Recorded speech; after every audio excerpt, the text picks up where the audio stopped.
नमस्कार, मैं रफी और आप देख रहे हैं DNN इंडिया।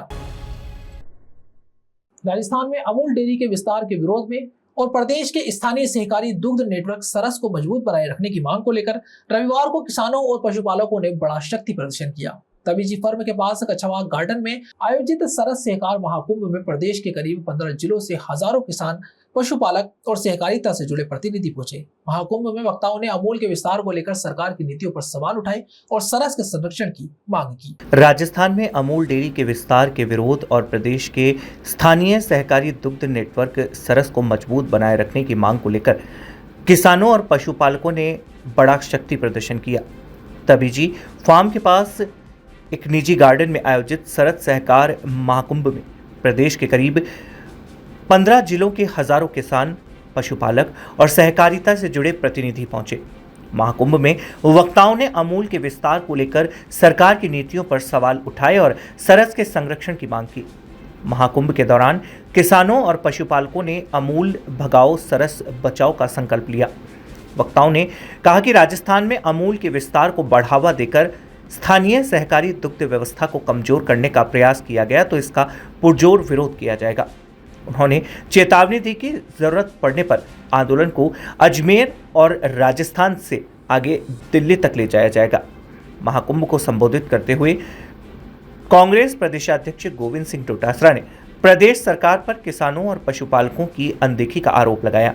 उन्होंने कहा कि किसान दूध, बकरी और अनाज बेचकर अपने बच्चों की पढ़ाई और परिवार के इलाज के लिए पैसा जुटाता है, लेकिन प्रदेश में किसानों के दूध और बोनस की करीब 400 करोड़ रुपए की राशि सरकार पर बकाया है। इससे पशुपालकों के सामने आर्थिक संकट खड़ा हो गया है। उन्होंने कहा कि सरस और सहकारिता व्यवस्था को बचाने की लड़ाई केवल पशुपालकों की लड़ाई नहीं है। कांग्रेस किसानों और पशुपालकों के साथ कंधे से कंधा मिलाकर खड़ी है। अजमेर डेयरी अध्यक्ष रामचंद्र चौधरी ने multi state cooperative dairy federation के मॉडल का विरोध किया। उन्होंने आरोप लगाया कि इस मॉडल के माध्यम से राज्यों के स्वतंत्र सहकारी ढांचे को कमजोर करने का प्रयास किया जा रहा है। चौधरी ने कहा कि राजस्थान के पशुपालक सरस की कीमत पर अमूल का कब्जा किसी भी स्थिति में स्वीकार नहीं करेंगे। देखिए, इस बीजेपी की सरकार में किसान दुखी हैं। जैसे आपने सुना होगा कि 400 करोड़ रुपए इन बेचारे किसानों के जो दूध के हैं वो सरकार दबाए बैठी है। जब हमारी कांग्रेस की सरकार थी तो 14,000 करोड़ रुपए आपने देखा होगा कि लोन माफ किया। सभी सहकारी बैंकों का तमाम लोन माफ कर दिया था। यूपीए सरकार थी तो 72,000 करोड़ का माफ किया। किसान गरीब के लिए आपने देखा होगा कि मनरेगा जैसी कानून बनाया, खाद्य सुरक्षा गारंटी अधिनियम लेकर के और गरीब को पोषित करने का, उसको 2 टाइम खाना देने का काम किया।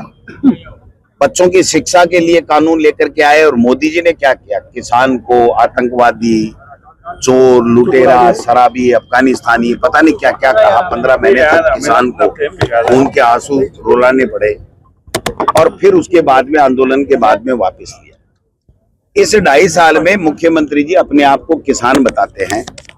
वो अलग बात है कि 350 वर्ग का जमीन उनके नाम है, बाकी कोई जमीन उनके एफिडेविट के हिसाब से नाम है नहीं, तो वो किसान है कि नहीं है मुझे तो डाउट है।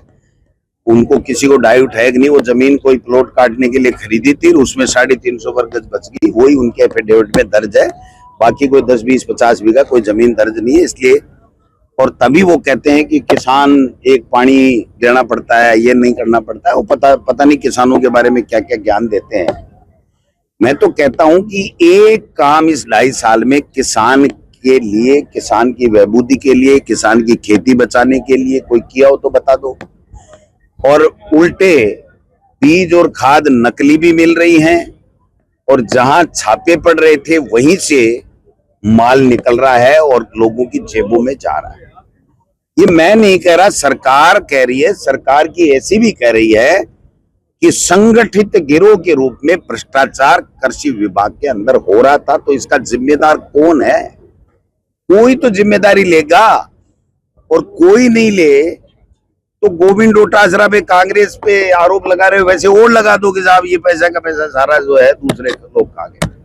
मेरा कहने का मतलब ये है कि चुनाव नहीं कराना, चाहे वो छात्रों के चुनाव हो, चाहे वो पंचायत राज के चुनाव हो, चाहे नगर निकाय के चुनाव हो, ये जितना भी आपको छोटा मोटा काम होता दिख रहा है ना, ये 2.5 साल पहले का बजट है। इनके बजट से 1 रुपए का काम नहीं हुआ। शिक्षा की जो हालत है वो आप सब देख रहे हो कि क्या हालत बना दी इन्होंने। आज पूरे देश की जो शिक्षा व्यवस्था है वो सिस्टम फेल हो चुका है।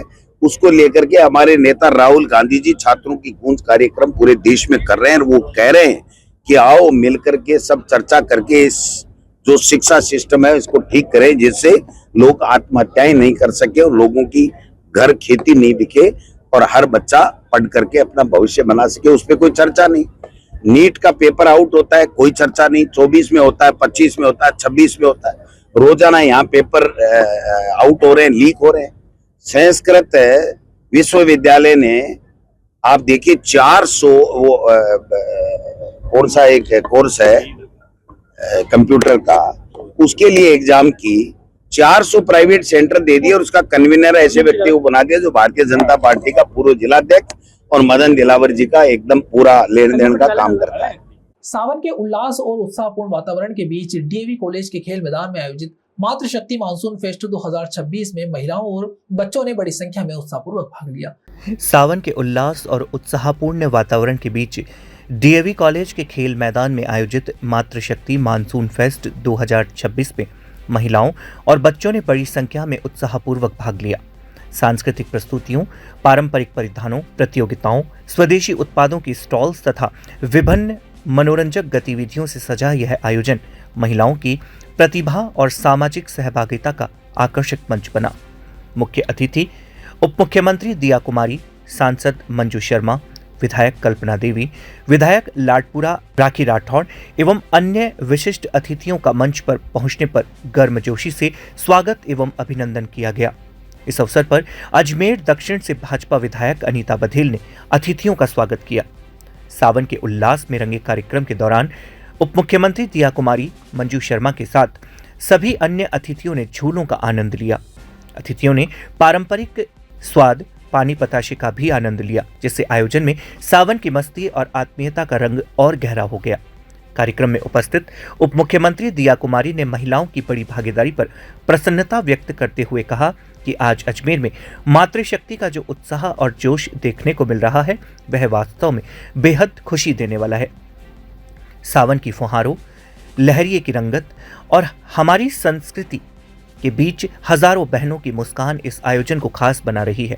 इस अवसर पर रंग बिरंगे गुब्बारों को आकाश में उड़ाकर शांति, प्रेम, सद्भावना और खुशियों का संदेश दिया गया। आसमान में एक साथ उड़ते रंग बिरंगे गुब्बारों का मनमोहक दृश्य उपस्थित हजारों महिलाओं और बच्चों के लिए विशेष आकर्षण का केंद्र रहा। इस प्रतीकात्मक आयोजन के माध्यम से समाज में आपसी भाईचारे, प्रेम और सद्भावना के साथ खुशियां बांटने का संदेश दिया गया। आयोजकों के अनुसार कार्यक्रम में करीब 20 से 25 हजार महिलाओं की सहभागिता रही।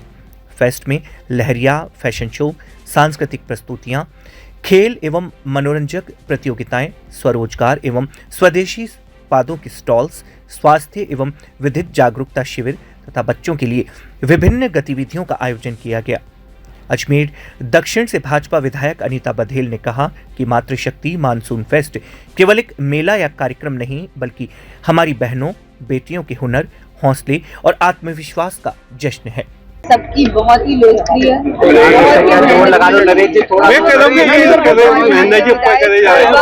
अनीता बघेल जी का बहुत बहुत आभार व्यक्त करती हूँ।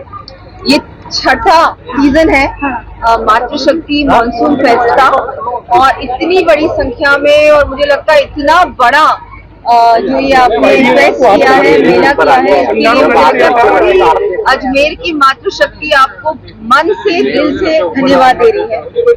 और आप देखेंगे कि बहुत सारी जो हमारी एनजीओज हैं और ऐसी महिलाएं जिन्होंने कुछ ना कुछ जो अपने आप कर रही हैं, बहुत सारे हैंडमेड प्रोडक्ट्स हैं यहाँ, बहुत सारी स्टॉल्स हैं, इन्होंने इतना सुंदर ये पूरा कार्यक्रम किया है उसके लिए। और बहुत सारे अच्छे हमने देखा, अभी सबने बहुत ही सुंदर वेशभूषा पहनकर अभी हमने ब्राइडल राउंड देखा, बहुत सारे ऐसे राउंड हैं, फिर प्राइजेस भी मिलेंगे। तो इतना अच्छा ये जो कार्यक्रम किया है, हर साल करते हैं इसके लिए मैं अनीता जी का आभार व्यक्त करती हूँ। मुझे भी ये दूसरी बार है जो मैं इस मानसून फेस्ट में आई हूँ। मैं उनका आभार व्यक्त करती हूँ और मैं सभी बहनों को कहना चाहूंगी कि अपने लिए समय जरूर निकालें। महिलाएं परिवार के लिए, समाज के लिए, और बहुत सारी वर्किंग वुमेन भी हैं, बहुत कुछ करती हैं, हमेशा ही दूसरों को देती हैं, लेकिन अपने लिए कभी भी ना तो समय निकालती है ना अपना ध्यान रखती है। बहुत सबको देने के लिए महिला हमेशा ही आगे बढ़ती है, कुछ ना कुछ करती रहती है। अपना भी ध्यान रखिए, अपने स्वास्थ्य का ध्यान रखिए, अपने हॉबीज को भी समय दे, अपने लिए समय जरूर निकाले। और मैं अनीता जी आपका फिर से आभार। Thank you. मानसून फेस्ट प्रारंभ हो चुका है, 2 बज चुके हैं। हमारी मुख्य अतिथि रिया कुमारी जी कुछ ही पलों में पहुंचने ही वाली हैं।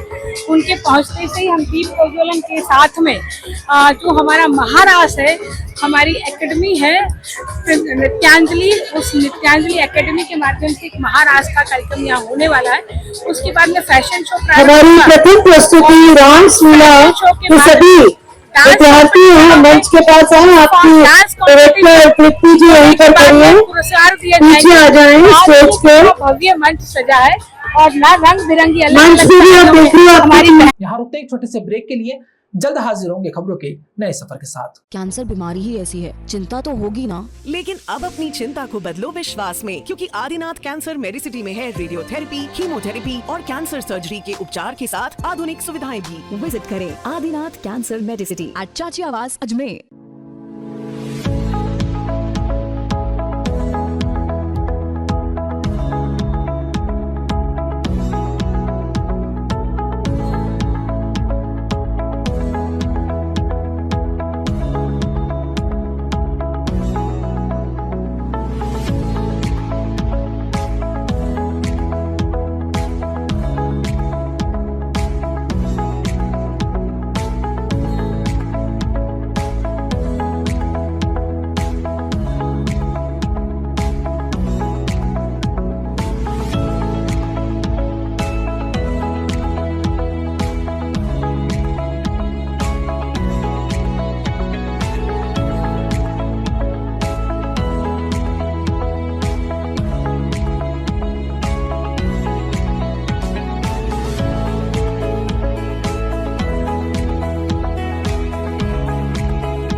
मसाड़िया भैरवधाम राजगढ़ में रविवार को आयोजित मेले के दौरान नशा मुक्ति जागरूकता रैली का आयोजन किया गया। रैली के माध्यम से आमजन को नशे के दुष्प्रभावों के प्रति जागरूक करने के साथ ही युवाओं को नशा मुक्त जीवन अपनाने के लिए प्रेरित किया गया। श्री मसाड़िया भैरवधाम राजगढ़ में आयोजित मेले के दौरान नशा मुक्ति जागरूकता रैली का आयोजन किया गया। रैली के माध्यम से आमजन को नशे के दुष्प्रभावों के प्रति जागरूक करने के साथ ही युवाओं को नशा मुक्त जीवन जीने के लिए प्रेरित किया गया। रैली में बड़ी संख्या में श्रद्धालुओं ने भाग लिया और नशे से दूर रहने का संकल्प लिया। रैली का शुभारंभ धाम के मुख्य उपासक चंपालाल महाराज ने हरी झंडी दिखाकर किया। धाम के प्रवक्ता अविनाश सैन ने बताया कि भारत सरकार के नशा मुक्त युवा विकसित भारत संकल्प कार्यक्रम के तहत देश और समाज को नशा मुक्त बनाने के उद्देश्य से यह कार्यक्रम आयोजित किया गया। रैली में शामिल श्रद्धालुओं में नशा मुक्ति से संबंधित स्लोगन लिखी तख्तियां और बैनर लेकर चल रहे थे। इस दौरान नशे को हराना है, खुशहाल राष्ट्र बनाना है सहित विभिन्न नारों से भैरव धाम गूंज उठा। श्रद्धालुओं ने लोगों से नशे का त्याग करने और युवाओं को नशे के गिरफ्त से दूर रहने का आह्वान किया। रैली के समापन पर बड़ी संख्या में मौजूद श्रद्धालुओं ने स्वेच्छा से नशे का त्याग करने तथा भविष्य में किसी भी प्रकार का नशा नहीं करने की हाथ उठाकर शपथ ली। प्रवक्ता अविनाश सैन ने बताया कि मुख्य उपासक चंपालाल महाराज के मार्गदर्शन में मसाड़िया भैरव धाम पर नशा मुक्त समाज के निर्माण के लिए पिछले कई वर्षों से लगातार अभियान चलाया जा रहा है। इस अभियान से प्रेरित होकर अब तक लाखों श्रद्धालु स्वेच्छा से नशा मुक्ति का संकल्प ले चुके हैं। धाम की ओर से युवाओं और आमजन को नशे से होने वाले सामाजिक एवं पारिवारिक नुकसान के प्रति जागरूक किया जा रहा है। जिले में साइबर ठगी के मामले लगातार सामने आ रहे हैं। सराना थाना क्षेत्र में ठगों ने फर्जी ट्रांसपोर्टर बनकर ट्रांसपोर्ट कारोबारी को 2 लाख रुपए की चपत लगा दी। ठग ने 2 ट्रकों के एडवांस किराए के नाम पर कारोबारी से अपने बैंक खाते में 3 बार 2 लाख रुपए ट्रांसफर करवा लिए। अजमेर जिले में साइबर ठगी के मामले लगातार सामने आ रहे हैं। सराना थाना क्षेत्र में ठगों ने फर्जी ट्रांसपोर्टर बनकर एक ट्रांसपोर्ट कारोबारी को 2 लाख रुपए की चपत लगा दी। ठग ने 2 ट्रकों के एडवांस किराए के नाम पर कारोबारी से अपने बैंक खाते में 3 बार में 2 लाख रुपए ट्रांसफर करवा लिए। बाद में जब असली ट्रांसपोर्टर की ओर से एडवांस राशि नहीं मिलने की जानकारी दी गई, तब पीड़ित ने अपने साथ हुई ठगी का पता चला। मामले में साइबर हेल्पलाइन पर शिकायत के बाद पुलिस ने जांच शुरू कर दी। पुलिस के अनुसार सराना थाना क्षेत्र के बावड़ी निवासी नारायण जाट ट्रांसपोर्ट का कारोबार करते हैं। उनका कार्यालय नसीराबाद में है। रिपोर्ट में बताया गया कि 18 अगस्त को उन्हें मानकपुर जोधपुर में हॉस्पेट कर्नाटक तक माल पहुंचाने का काम मिला। इसके लिए उन्होंने माल परिवहन के लिए ट्रक उपलब्ध कराने के उद्देश्य से व्हाट्सएप पर जानकारी साझा की। इसी दौरान मनोज नामक व्यक्ति ने नारायण से संपर्क किया।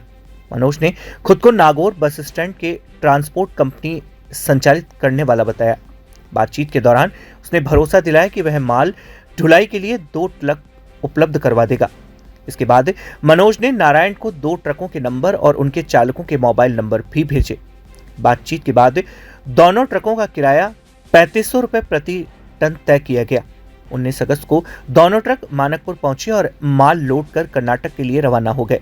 इसके अगले दिन 20 अगस्त को मनोज के कहने पर नारायण ने उसके बैंक खाते में 3 अलग अलग बार में कुल 2 लाख रुपए ट्रांसफर कर दिए।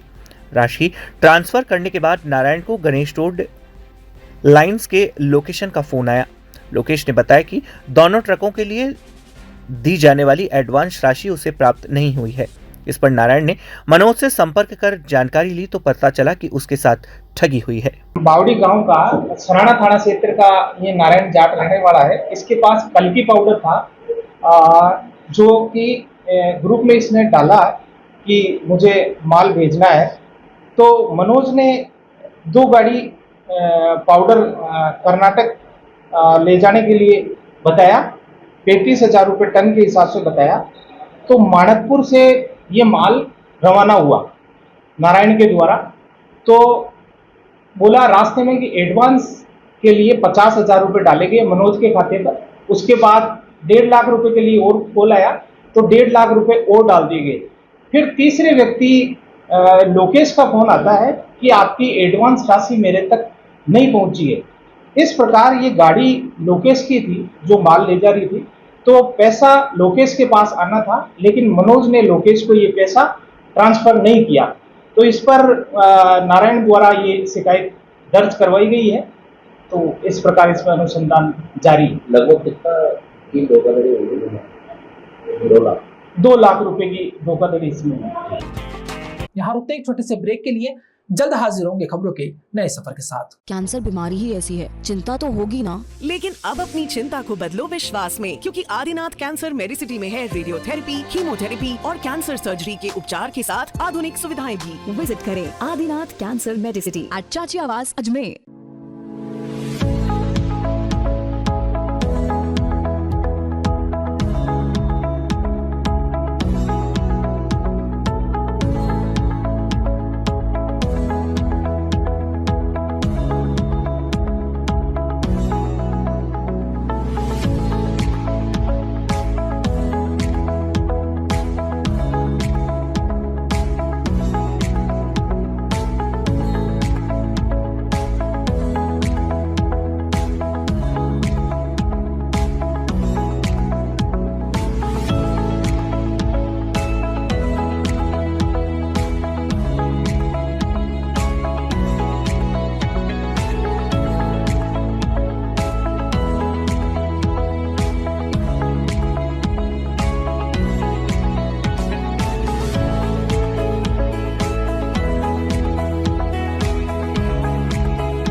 अलवरगेट थाना क्षेत्र में साइबर ठगी का एक और मामला सामने आया।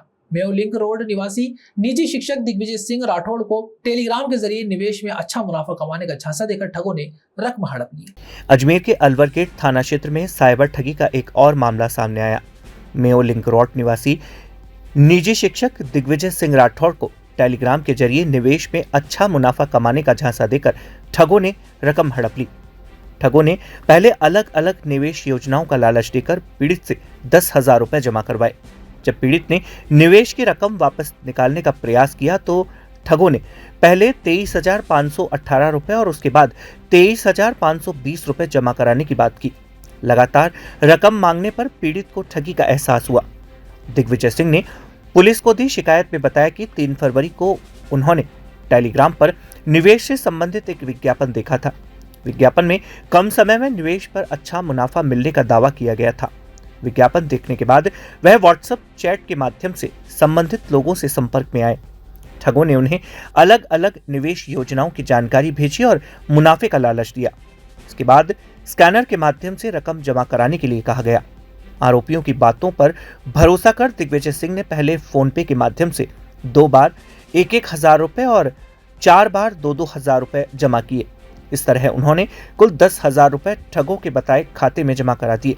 कुछ समय बाद जब दिग्विजय सिंह ने निवेश की रकम वापस निकालने का प्रयास किया तो ठगों ने नया बहाना बनाते हुए कहा कि रकम निकालने के लिए पहले 23,518 रुपए जमा कराने होंगे। मुनाफे के साथ पूरी रकम वापस मिलने की उम्मीद में पीड़ित ने आरोपियों के कहने पर यह रकम भी जमा करा दी। इसके बाद भी जब रकम वापस नहीं मिली तो ठगों ने एक बार फिर नया शुल्क बताकर 23,500 रुपए जमा कराने के लिए कहा। बार बार अतिरिक्त रकम की मांग होने पर दिग्विजय को समझ आ गया कि वह साइबर ठगों के जाल में फंस चुके हैं। प्राइवेट टीचर है, मेयो लिंक रोड अजमेर के रहने वाले हैं। इनके पास ये टेलीग्राम चला रहे थे तो 3 फरवरी 2026 को उसी दौरान दीपक वाधवा ऑफिशियल चैनल पर निवेश करने पर अच्छा मुनाफा का विज्ञापन चल रहा था, जिसमें दिए गए लिंक पर इन्होंने क्लिक किया तो उनके मोबाइल नंबर की व्हाट्सएप चैट खुली और व्हाट्सएप नंबर पर मैसेज गया जिस पर व्हाट्सएप चैट होने लगी, जिसने इनको इन्वेस्टमेंट प्लान शेयर किए, जिसके झांसे में ये आगे है। और दिनांक 3 फरवरी 2026 को धोखेबाजों ने इनके व्हाट्सएप नंबर पर अलग अलग स्कैनर भेजे, जिस पर इन्होंने दिनांक 3 फरवरी 2026 को फोन पे से HDFC बैंक संख्या खाता संख्या से जुड़ा हुआ था। 2 बार 1,000 और 4 बार में 2,000 रुपए की राशि निकासी हो गई। कुल 10,000 रुपए निवेश के नाम पर डाले गए। वापस रुपए निकालने चाहे तो उन्होंने उनको बताया कि आप। खबरों के सफर में अभी सिर्फ इतना ही। फिर हाजिर होंगे खबरों के नए सफर के साथ। तब तक के लिए दीजिए इजाजत। नमस्कार।